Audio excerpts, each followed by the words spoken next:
What's up, gang? It's your girl, Nicky Trendz. It's Manny Oso. And you are listening to Bubble Bath Stories. It's your favorite 15-minute podcast. Abby, because we get straight to the point.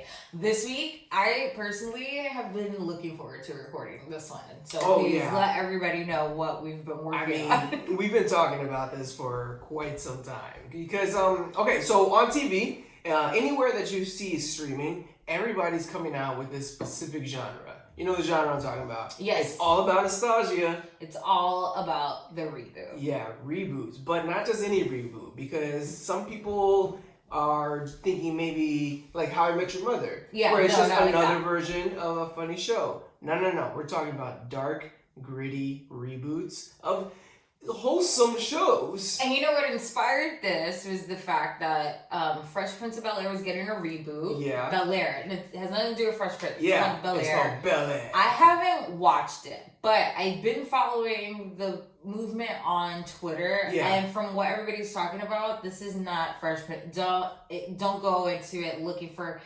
colors and happiness and laughter. Like, it's gritty and like drama film. Like from what I'm hearing, people are getting like Breaking Bad vibes almost for a show that was essentially a comedic sitcom, right? And then nobody wanted, by the way. Remember how you guys were all hating out there? Yeah. And so this is all coming out, right? Everything's got a dark twist now.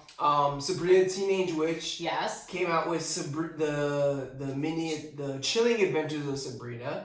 So that was a sitcom for us growing up. We're actually rewatching. We're currently, episode to come. Episode to come. Because let me say, I got some problematic. I got some issues with that shit. A little problematic. But they have this reboot now, which is actually based more on the comics. Mm-hmm. However, the comics were also comedic. And this is like a gritty reboot of that. Riverdale, which is obviously based off of Archie, which is a comic book, is talking about murder and mystery. So when Riverdale came out a little bit ago, but when it first did, I had no idea it was based on Archie comics until people were telling me, and I'm over here like, wait a minute, are you serious? Like this is a comic?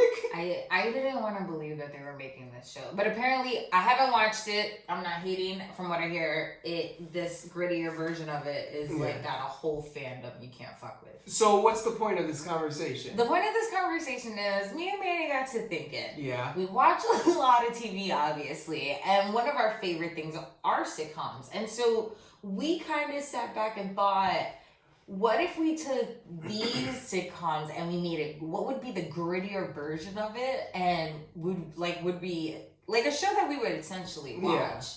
And the ones we came up with, let's just say, if anybody tries to take over our idea, it's already timestamped. So okay, you heard it here first. You heard it here. Here are the Bubble Bath Stories, dark, gritty versions of some of your favorite sitcoms. All right. I wish you had something about All right, the first one we're going to talk about, is Frasier. Frasier. Love Frasier. What's Frasier about? The original. Okay, so Frasier's a spin-off of Cheers, a character called Frasier Crane. Frasier Crane. And he's a psychologist. Yeah. And so he moves back to Seattle. Yeah. His father, who he has a strained relationship with, gets hurt. And so now he becomes his caretaker. And it's supposed to be about the relationship between father and son and brother. Check it out. I think it's kind of funny. It's hilarious. It's hilarious. You know, started Kelsey Grammer. Well, not started, but skyrocketed definitely his career. However, boom. Yeah. What if we took the laugh track out? I mean, there is a dark version of Frasier that you haven't heard. Here's what it's about: two brothers arguing over whether to put their retired police officer father in a home or take care of him, But the thing is here, Marty is actually suffering from early stages of dementia and is a witness to Niles' plans to murder his wife and run off with Daphne.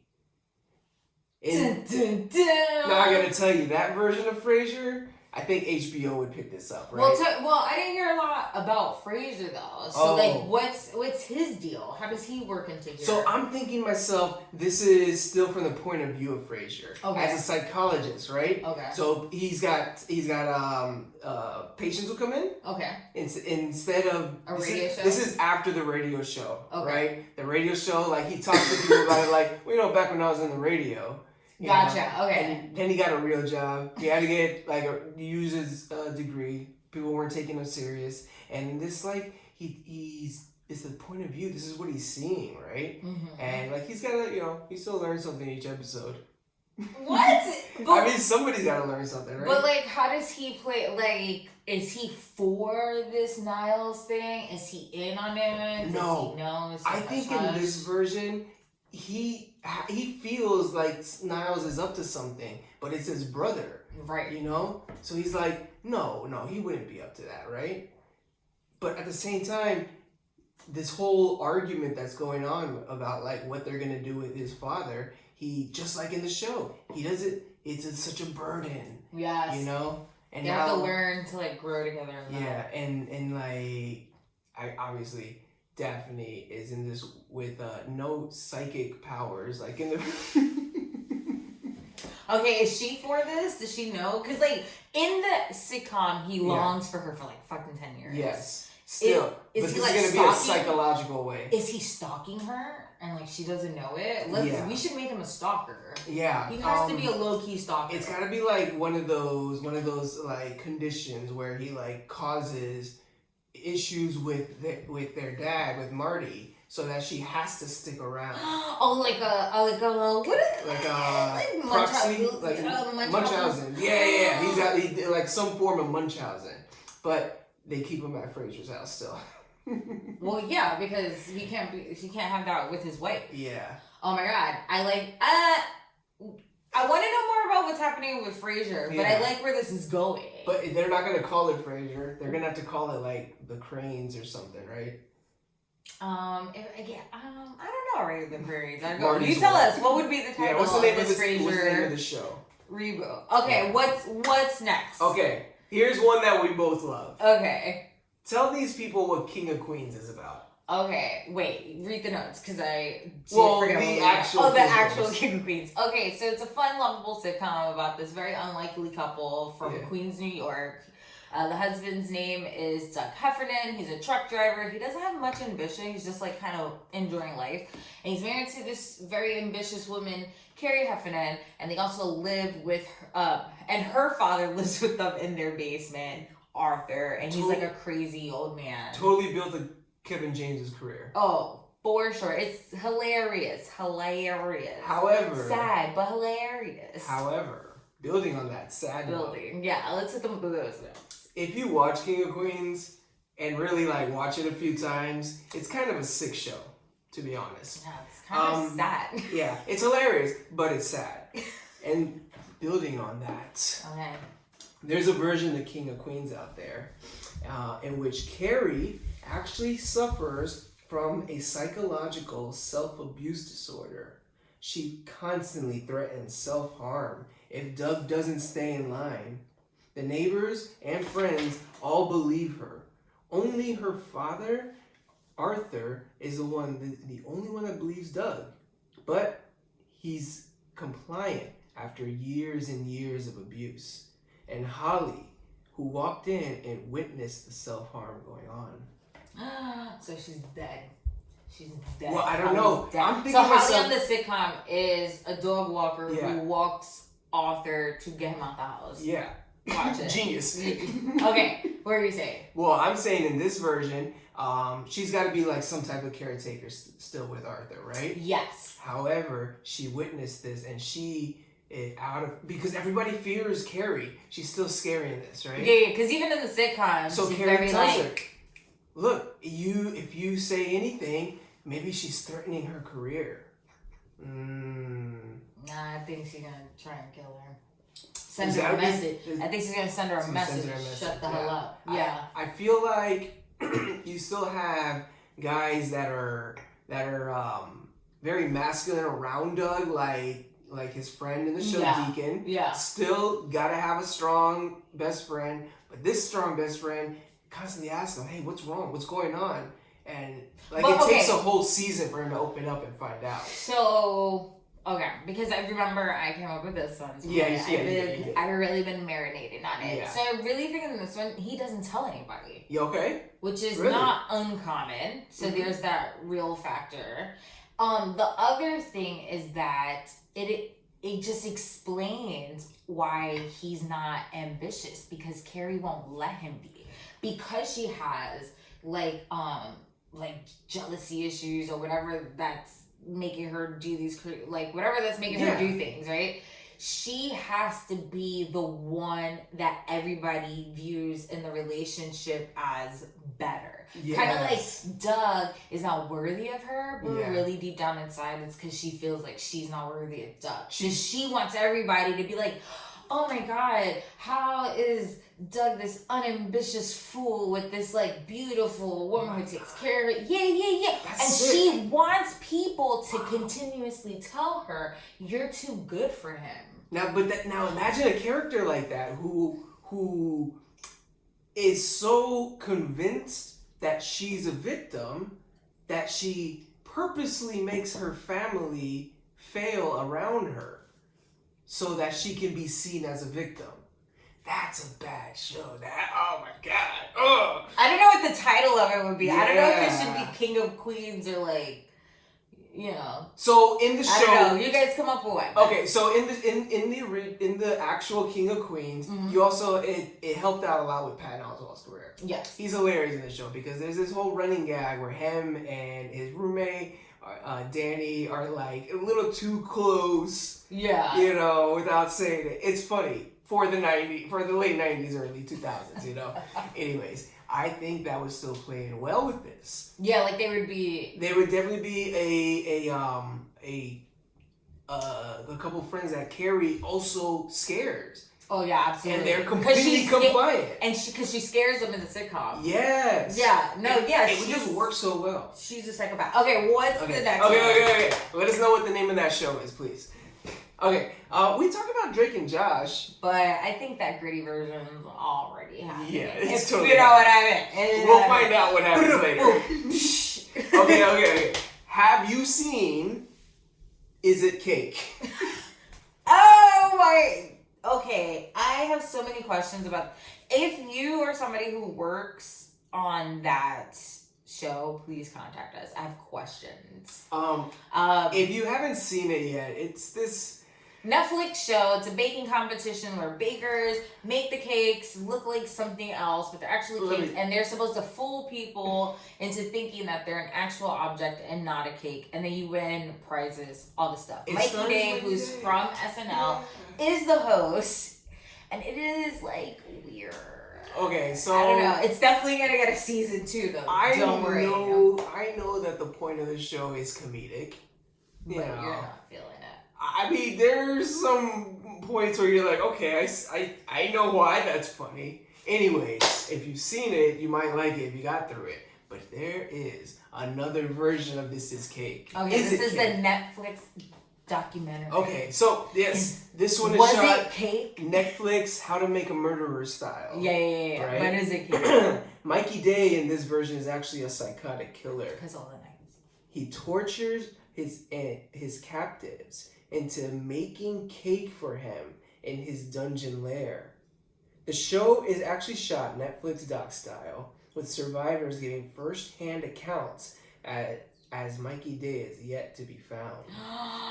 So I'm thinking to myself, man, these people, like, they don't go anywhere. They have the same clothes on for, like, weeks and weeks. Yes, but you had told me, like, because how you build on it, I was like, oh my God, tell me more. I was totally watching so this. Yeah, like, if you watch it, right, so, it's as if these people have no other choice. Like, they don't know what they're doing there. It's like, almost like the way they wake up on Saw. So what he's referring to is the contestants who aren't baking have to sit in a gallery for like 8-12 hours. And you're like, what the fuck? What are they supposed to do? There's this part on the show where right before they start baking, he always tells them, you have 8 hours to bake.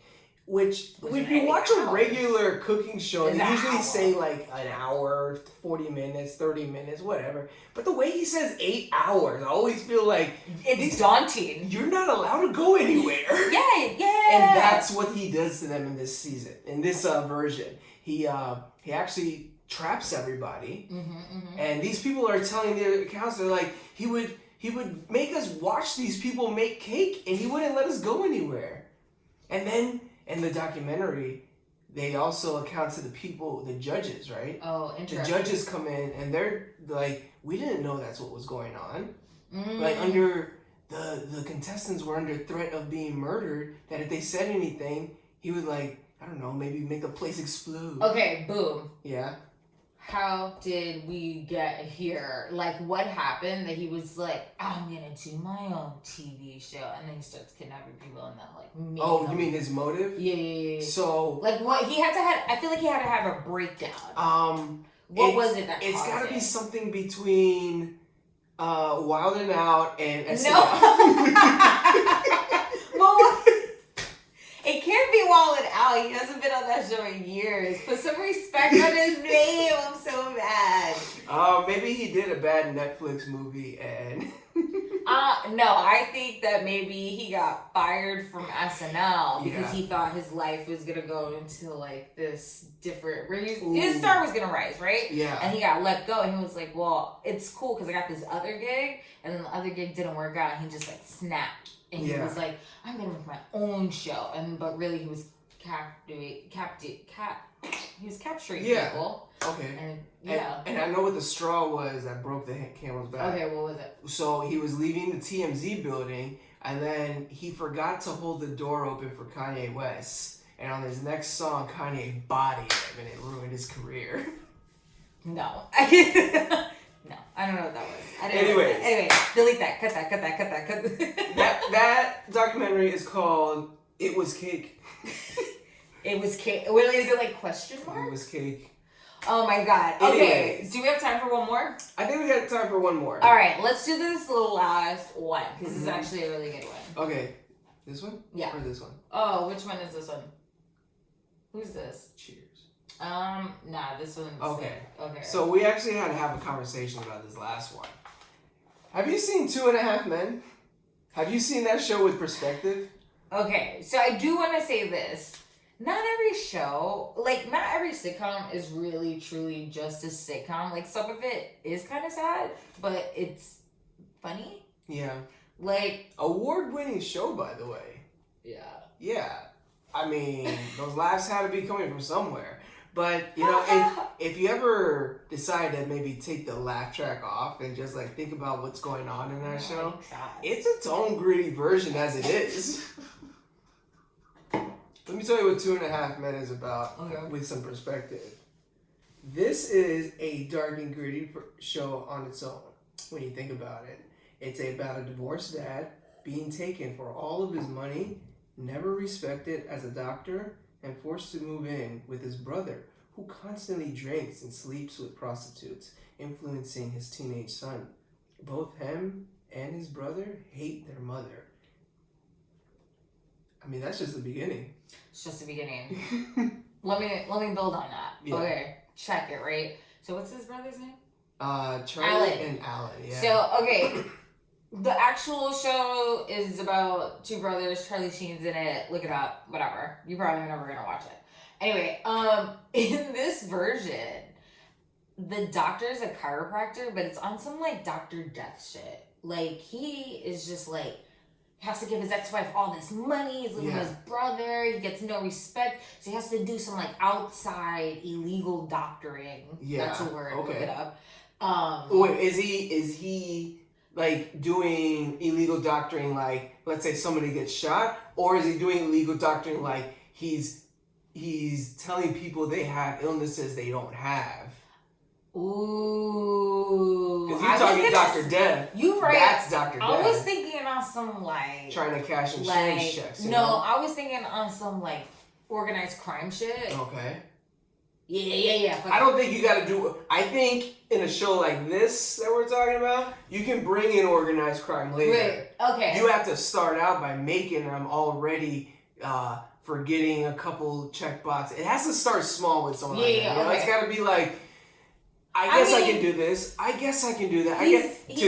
I need to do this or I'm in trouble. He lives with his brother, his rich, successful brother. Anyway, so the mother's like super emotional. I think she kind of hates her sons. I don't really know what's happening. Well, she's definitely an alcoholic and like pill popper in this show. And so obviously the older son is kind of like that. I think the teenager should be her connect for pills. Or the other way around. Because he has to, like, he's worried about money. Yeah. I love that. Yeah, in this